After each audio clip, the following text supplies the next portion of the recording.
හරි. දැන් සෞන්ද වලට විභාගෙ තියෙනවා. දැන් ඉතින් විභාගෙට මොකක්ද ගිහින් කරන්න හිතාගෙන ඉන්නේ. දැන් ඔයාලා සතියක් තිස්සේ මුකුත් වැඩ කරලත් නැතුව ඉන්නේ. අනිවාර්යයෙන්ම අනිත් විෂයන් වලට පාඩම් කරන නිසා ගණිතය එහෙම ලොකුවට කරන්න නැතුව ඇති කියලා මං හිතනවා. එතකොට දැන් සෞන්ද ගිහින් මොකක්ද කරන්න තියෙන්නේ? සෞන්ද ගිහින් කලබල වෙන්න එපා. හරිද? කලබල වුණොත් මතක් වෙන්නේ නැහැ. දැන් මොකද කරලා තියෙන්නේ? ඔයාලා අනිවාර්යයෙන්ම වැඩ කරලා ඔයාලගේ ඔළුවේ අනිවාර්යයෙන්ම මේ ගණිතය පිළිබඳ ගණිතයේ මේ සංකල්ප ටික ඔළුවේ තියෙනවා. එහෙනම් මේ ටික ගලාගෙන එන්න ඕන ඔයාලට උත්තර ලියන්න. පේපර් එක අමාරු වෙනවද, ලේසි වෙනවද? ඒක ප්‍රශ්නයක් නැහැ. අමාරු වෙනවද කියලාත් ප්‍රශ්නයක් නැහැ, ලේසි වෙනවද කියලා ප්‍රශ්නකුත් නැහැ. ඕක ගැන මේ හිතන්න එපා ඉදිරි දින කිහිපෙදී. ඉතින් අමාරු වෙන්න හරි ලේසි වෙන්න හරි පේපර් එක හම් වෙනවා. ඉතින් ඔය පේපර් එකේ කලවමට අමාරු ප්‍රශ්න, ලේසි ප්‍රශ්න ඔය දෙකම තියෙනවා. මොකද වැඩි වැඩ කරපු නැති කට්ටියට ලියා ගන්න සහ ගොඩක් මීටර වලට ලියන්නත් මේකේ ප්‍රශ්න තියෙනවා. ඉතින් මේ සෞන්ද විභාගේ ලියනකොට ඔයාලට කරන්න තියෙන්නේ මේ ගිහින් ඔයාලා ගණිතය දන්නවා කියලා පෙන්වන්න නෙමෙයි. පේපර් එකේ පුරා ලකුණු විසිරීලා තියෙන ප්‍රශ්න තියෙනවා. ලකුණු විසිරලා තියෙන ප්‍රශ්න තියෙනවා. අන්න ඒ ලකුණු විසිරලා තියෙන ප්‍රශ්න වලින් ලකුණු ටික අහිඳ ගන්න තමයි තියෙන්නේ. ඒ කියන්නේ ඔයාලට කරන්න පුළුවන් ප්‍රශ්න ටික කරන එක. පේපර් එකේ අමාරු ප්‍රශ්න එනවා. අමාරු ප්‍රශ්න එනවා. අමාරු ප්‍රශ්න එන එක නෙමෙයි ප්‍රශ්නේ තියෙන්නේ. අමාරු ප්‍රශ්නක ඔයාලා නාස්ති කරන කාලය ගැනයි ප්‍රශ්නේ තියෙන්නේ. ඉතින් ඔයාලා තේරුම් ගන්න ලකුණු 50ක ගණන් වැරදුනත්, ලකුණු 50ක් එන්න තියෙන ගණන් වැරදුනත් ඔයාලට ඒකක් ගන්න පුළුවන්. ලකුණු 70ක ගණන් වැරදුනත්, 70ක් එන්න තියෙන ලකුණු වැරදුනත් ඔයාලට B එකක් ගන්න පුළුවන්. මොකද මේ ලකුණු 200ෙන් දෙන්නේ. ඒතකොට 200ෙන් දීලා 70 අඩු කරපුවාම 130යි. 130 දෙකට බෙදුවම 65යි කියන උත්තරේ එනවා. ඒ කියන්නේ ඔයාලට B එකක් ගන්න පුළුවන්. ඉතින් එහාට ඉතින් කතා කරන්න දෙයක් නැහැ. කියන්නේ අති විශාල පරතරයක් වැරදුනත් ලොකු ප්‍රශ්නයක් වෙන්නේ නැහැ. ලොකු ඩැමේජ් එකක් වෙන්නේ නැහැ. නමුත් ප්‍රශ්නේ තියෙන්නේ මෙන්න මේ අමාරු ප්‍රශ්නවල කොච්චර වෙලාවක් කාලය නාස්ති කරනවද කියන එක. ඉතින් එහෙනම් ඔයාලට මම කියලා දීලා තියෙන විදිහට අනිවාර්යයෙන්ම සවුන්දක් කරන්න ඕන දේ තමයි ඔයාලා විභාගයට ගිහින් ඉස්සෙල්ලාම කලබල වෙන්න එපා. පේපර් එක හොඳට කියවන්න. කියවලා කියවනකොටම උත්තරේ එන ටිකට උත්තරත් සලකුණු කරන ගමන් කියවන්න. කියවනකොටම උත්තරේ එන ප්‍රශ්න තියෙන සමහරට කියවනකොටම ඒක මෙහෙම හදාන්නේ. සලකුණු කරගෙන ඉන්න. එතකොට තව ප්‍රශ්න තියෙනවා කියවද්දිම උත්තරේ සැටිස් නැහැ. නමුත් හදන විදිහ මතකයි. මේ වගේ ප්‍රශ්නයක් කරලා තියෙනවා. මේකට මෙහෙමයි හදන්න කියලා.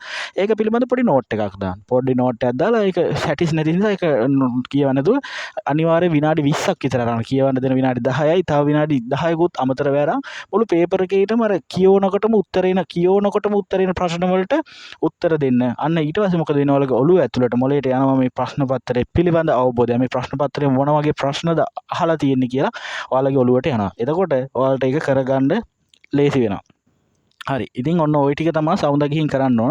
කලබල වුණොත් මොකද වෙන්නේ? අර මතක් වෙලා එන්න තියෙන chance එක අඩු වෙනවා. ඒ නිසා බය වෙන්නේ නැතුව කරන්න. ඊට පස්සේ මෙන්න මෙහෙම දැන් විනාඩි 20ක් විතර අරන් කරගෙන ගියානේ.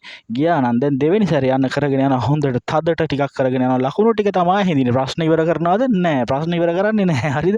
ප්‍රශ්න ඉවර කරන්න පුළුවන් නම් ඉවර කරනවා. ඒක වෙනම දෙයක්. නමුත් ඉතින් ඔයාලා දන්නවනේ ලකුණු 50ක්ම වැරදුනත් A එකක් එනවා. ලකුණු 70ක්ම වැරදුනත් B එකක් එනවා. ඉතින් වරදින් ඉතින් ඔය ඔක්කොම හිඳ ගන්න යන්න ඕනේ නැහැ. අපිට පුළුවන් ටිකෙන් අපි අහිඳගමු. ඕක තමයි කින් සවුන්ද කරන්න තියෙන්නේ. ඉතින් ඔන්න ඔය ටික කරන්න මම පොඩි උදව්වක් විදියට පරණ කරුණු ටිකක් මතක් කරලා දෙන්න. ඉතින් ඒ කරුණු ටිකක් මතක තියාගෙන ගිහින් අනිවාර්යෙන් ඔයාලට මේක ගොඩ දාන්න පුළුවන්. ඊට පස්සේ අර පළවෙනි විනාඩි 20 කරලා ඉවර වුණාට පස්සේ අර දෙවෙනි විනාඩි පැයක් එකමාරක් විතර අරන් හොඳට තදට ලියාගෙන යනවා. සමීකරණ ලියාගෙන අනිවාර්යෙන් ඔක්කොම තියරි ටික දාගෙන මේ ලකුණු ටික හිඳගෙන යනවා. අන්න එතකොටත් ඔයාලට බැරි ප්‍රශ්න සෙට් එකක් තියෙනවා. ඉතින් ඒ කියන්නේ ඒක බැරිත් නෙමෙයි, ඒක ෂුවර් නෑ. ඒක ලකුණු තියරි ෂුවර් නෑ.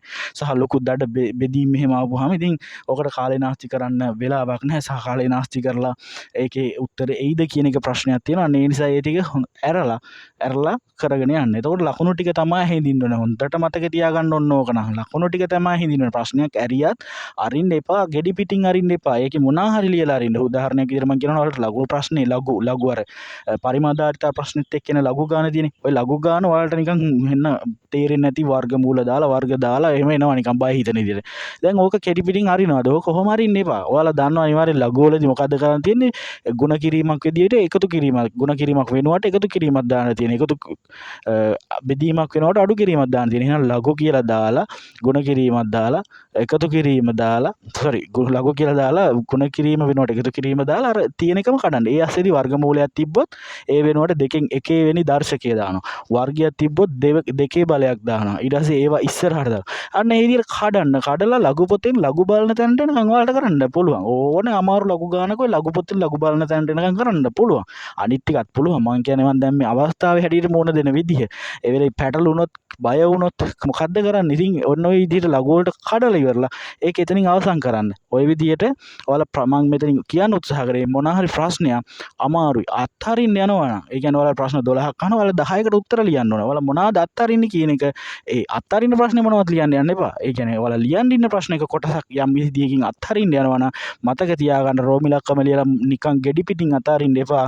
අනිවාර්යෙන් මේ පිළිබඳ සංකල්පයක්, ඒ පිළිබඳ සමීකරණයක්, ඒ පිළිබඳ සම්බන්ධතාවයක් ලියලා සුළු කරලා අත්හරින්න. මොකද එතෙන්ටත් එනවා ලකුණු. අපි යන්නේ සවුන්ද ගණන් පුළුවන්ද කියලා පෙන්වන්න නෙමෙයි.